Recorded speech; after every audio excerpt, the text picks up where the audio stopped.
Esto se va dando por el fuerte centralismo en términos políticos y económicos que prioriza los intereses del área metropolitana de Buenos Aires y el resto de la zona núcleo, postergando a las otras provincias del país. Es así como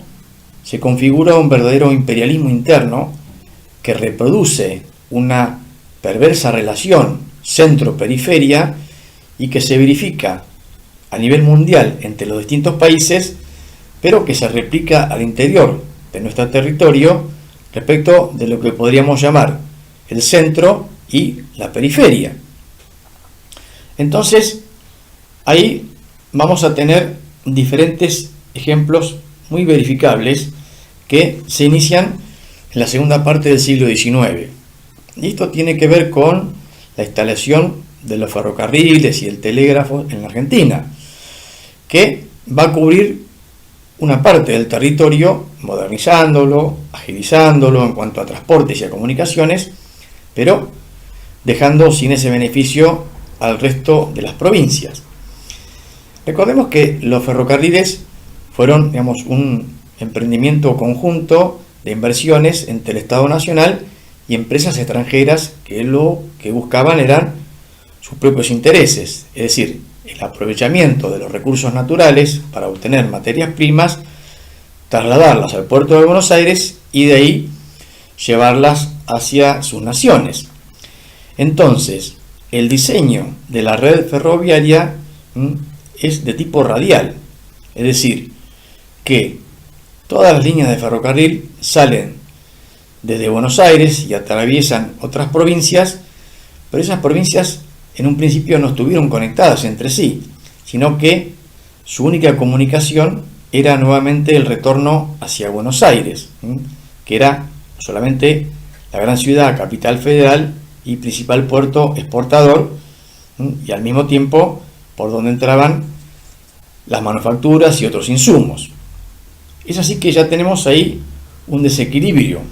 y si bien en el siglo XX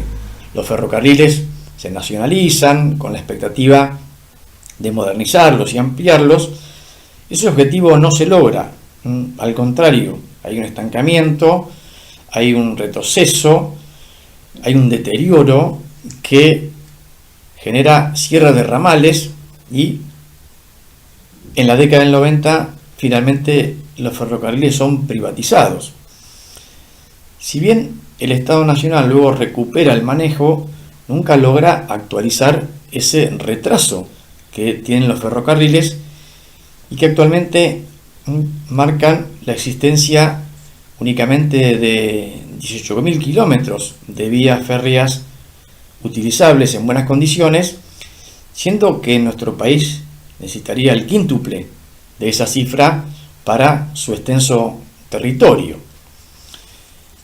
También en el siglo XX comienza la construcción de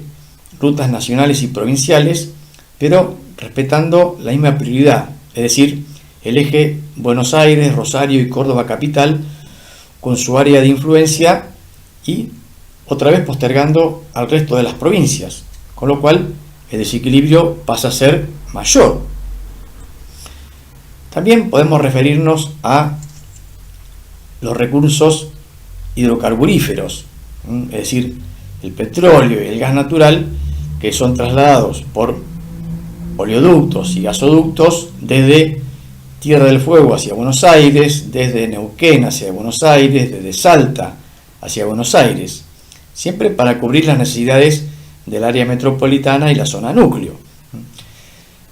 También ocurrió algo similar con las represas hidroeléctricas, que van a generar electricidad de distintos puntos del país, pero para